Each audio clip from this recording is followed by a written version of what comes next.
Hi, welcome to cook with Rumana. എൻ്റെ video കാണുന്നവർ like ചെയ്യുക, സബ്സ്ക്രൈബ് ചെയ്യാത്തവരുണ്ടെങ്കിൽ സബ്സ്ക്രൈബ് ചെയ്യുക, നെക്സ്റ്റിൽ ബെൽ പ്രസ് ചെയ്യുക, ഇഷ്ടമായിട്ടുണ്ടെങ്കിൽ എല്ലാവർക്കും ഷെയർ ചെയ്യുക. അപ്പോൾ ഞാൻ ഇന്ന് ഉണ്ടാക്കാൻ പോകുന്നത് ഒരു നല്ല നെയ്ച്ചോറും അതുപോലെ ഒരു ബീഫ് കറിയാണ്. ബീഫ് കറി ഞാൻ തേങ്ങ വറുത്ത് പൊടിച്ചിട്ടാണ് ഉണ്ടാക്കുന്നത്. ഇത് നല്ല നാടൻ രീതിയിലുള്ള ഒരു ബീഫ് കറിയാണ്. അതുപോലെ എളുപ്പം പെട്ടെന്ന് ഉണ്ടാക്കാൻ പറ്റുന്ന ഒരു സാധനമാണ്. അപ്പോൾ ഞങ്ങൾ പെട്ടെന്ന് പോയിട്ട് ഉണ്ടാക്കാം. ബീഫ് കറി ഉണ്ടാക്കാൻ ആദ്യമായിട്ട് ഞങ്ങൾ ബീഫ് മാത്രമായിട്ട് വേവിച്ചെടുക്കുക. അതിലേക്ക് ഞാൻ 1/2 കിലോ ബീഫ് എടുത്തിട്ടുണ്ട്. എല്ലോട് കൂടിയുള്ള ബീഫാണ്. 1 സ്പൂൺ ഇഞ്ചും വെളുത്തുള്ളിയും ക്രഷ് ചെയ്തത്, കുറച്ച് മഞ്ഞൾപ്പൊടി, ആവശ്യത്തിനുള്ള ഉപ്പ്, കുറച്ച് മതി ഉപ്പ്, പിന്നെ ഒരു സ്പൂണ് വെളിച്ചെണ്ണ, കുറച്ച് കറിവേപ്പില, 1/2 സ്പൂൺ കുരുമുളക് പൊടി, ഒരു 1/2 ഗ്ലാസ് വെള്ളം ഒഴിച്ചിട്ട് ഒരു കുക്കറിൽ ഒരു 6 വിസിലാണ് എൻ്റെ കുക്കറിൽ. നിങ്ങൾക്ക് എത്രയാണോ അത്ര വേവിച്ചെടുത്താൽ മതി. ഒരു 95% വേവിച്ചാൽ മതി. പിന്നെ നമുക്ക് മസാലകൾ കൂടി വേവിക്കാനുണ്ട്. എന്നിട്ട് ഞങ്ങൾക്കിപ്പോൾ കറിക്കുള്ള തേങ്ങ വറുത്തെടുക്കാം. അതിലേക്ക് ഒരു അരമുറി തേങ്ങ, കുരുമുളക് 1 സ്പൂണ്, കുറച്ച് മഞ്ഞൾപ്പൊടി, 1 സ്പൂണ് പെരിഞ്ജീരകം, ഒരു 3-4 ചെറിയുള്ളി അല്ലെങ്കിൽ സാധാ ഉള്ളി മതി, പിന്നെ കുറച്ച് കറിവേപ്പില, ഒരു സ്പൂണോളം വെളിച്ചെണ്ണ ഇട്ടിട്ട് ചെറിയ തീയിലാക്കിയിട്ട് നല്ലോണം ഫ്രൈ ചെയ്യുക. 10 മിനിറ്റോളം വേണ്ടി വരും. എന്നിട്ട് ഞങ്ങളിപ്പോൾ കറി ഉണ്ടാക്കാൻ തുടങ്ങാം. അതിലേക്ക് ഒരു 2 സ്പൂൺ വെളിച്ചെണ്ണ ഒഴിച്ചിട്ടുണ്ട്. അതിലേക്ക് 2 സ്പൂൺ ഇഞ്ചി വെളുത്തുള്ളിയും ക്രഷ് ചെയ്തതും ഒരു 2 പച്ചമുളകും ഇട്ടിട്ട് നല്ല വാറ്റണം. ഇടയ്ക്കിടയ്ക്ക് ഞങ്ങൾ തേങ്ങ ശ്രദ്ധിക്കണം. എന്നിട്ട് 2 ഉള്ളി ചെറുതായിട്ട് അരിഞ്ഞതും ഇട്ടിട്ട് നല്ല മിക്സ് ചെയ്യുക. ആവശ്യത്തിനുള്ള ഉപ്പ് ഇട്ട് കൊടുക്കുക. ഉപ്പ് ശ്രദ്ധിക്കുക, ബീഫിലും ഇട്ടിട്ടുണ്ട്. അപ്പം ഞങ്ങൾ തേങ്ങ റെഡി ആയിട്ടുണ്ടോ ഏകദേശം ഈ പരിവാവണം. എന്നിട്ട് തണുക്കാൻ വെക്കുക. അപ്പോഴത്തേക്ക് ഞാൻ നെയ്ച്ചോറ് ഉണ്ടാക്കാനും തുടങ്ങി.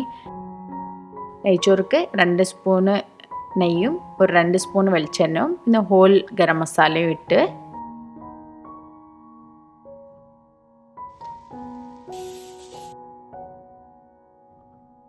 പിന്നെ ഒരു പകുതി ഉള്ളിയും സ്ലൈസ് ചെയ്തതും ഇട്ടിട്ടൊന്ന് ഫ്രൈ ചെയ്തെടുത്ത്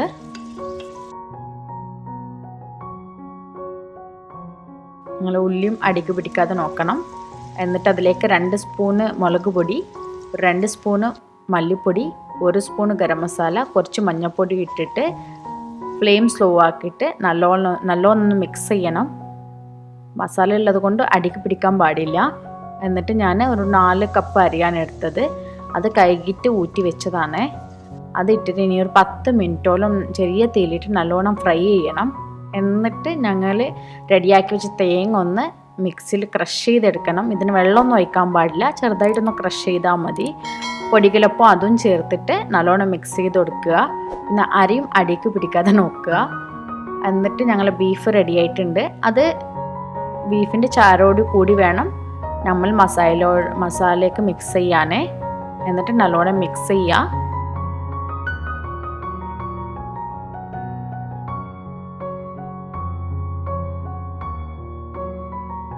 ഒരു 1-1.5 ഗ്ലാസ് വെള്ളം ഒഴിച്ച് കൊടുക്കുക. ബീഫ് ഒരു 5% ഇനിയും വേവാനുണ്ട്. ഇതിന് തക്കാളി ഒന്നും ഞങ്ങൾ ഇട്ടിട്ടില്ല, അതും ഇട്ട് കൊടുക്കുക. ഒരു വലിയ തക്കാളി, ചെറുതാണെങ്കിൽ 2 തക്കാളി ഇട്ട് കൊടുക്കുക. ഇപ്പോൾ തക്കാളി ഞങ്ങൾ മസാല ഉണ്ടാക്കുമ്പോൾ ഇടണില്ല, ലാസ്റ്റൊക്കെ ഇടയില്ല. അത് പ്രത്യേക ഒരു ടേസ്റ്റാണ് ബീഫിക്ക്.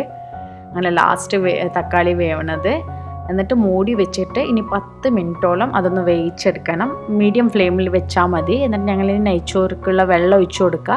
4 കപ്പ് അരിക്ക് 8 ഗ്ലാസ് വെള്ളമാണ്. തിളപ്പിച്ച് വെച്ച വെള്ളമാണ്, പച്ചവെള്ളമൊന്നുമല്ല. എന്നിട്ട് ആവശ്യത്തിനുള്ള ഉപ്പ് ഇടുക. പിന്നെ കുറച്ച് ബേ ലീഫ് ഇടുക. ഇനി ബേ ലീഫ് ഇല്ല എന്നുണ്ടെങ്കിൽ ഞങ്ങൾ വീട്ടുമുറ്റത്ത് ഞങ്ങൾ ഉണ്ടാക്കുമല്ലോ ഒരു ഉപ്പുല്ല്, അതും ഇട്ട് കൊടുക്കുക. ഇട്ടിട്ട് ഇടയ്ക്കിടയ്ക്കൊന്ന് നോക്കുക.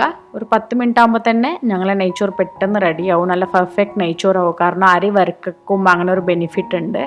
10 മിനിറ്റ് ആകുമ്പോൾ ഞങ്ങൾ ബീഫ് റെഡി ആയിട്ടുണ്ട്. അതിലേക്ക് താളിച്ചിടുക. ഒരു 5-6 ചെറിയുള്ളിയും കുറച്ച് തേങ്ങാക്കുത്തും 2 പച്ചമുളക് ഞാൻ ഇട്ടത്. ഉണക്കമുളക് ഇട്ടാലും കുഴപ്പമില്ല. ആവശ്യത്തിനുള്ള കറിവേപ്പില ഇട്ടിട്ട് താളിക്കുക. എന്നിട്ട് ഞങ്ങൾ ബീഫിലേക്ക് ഒഴിച്ചാൽ മതി. ഞങ്ങൾ അടിപൊളിയായ വറുത്തരച്ച ബീഫ് കറിയും നെയ്ച്ചോറും വളരെ എളുപ്പത്തിൽ റെഡിയാക്കി കഴിഞ്ഞു. അപ്പോൾ എല്ലാവരും ട്രൈ ചെയ്യുക.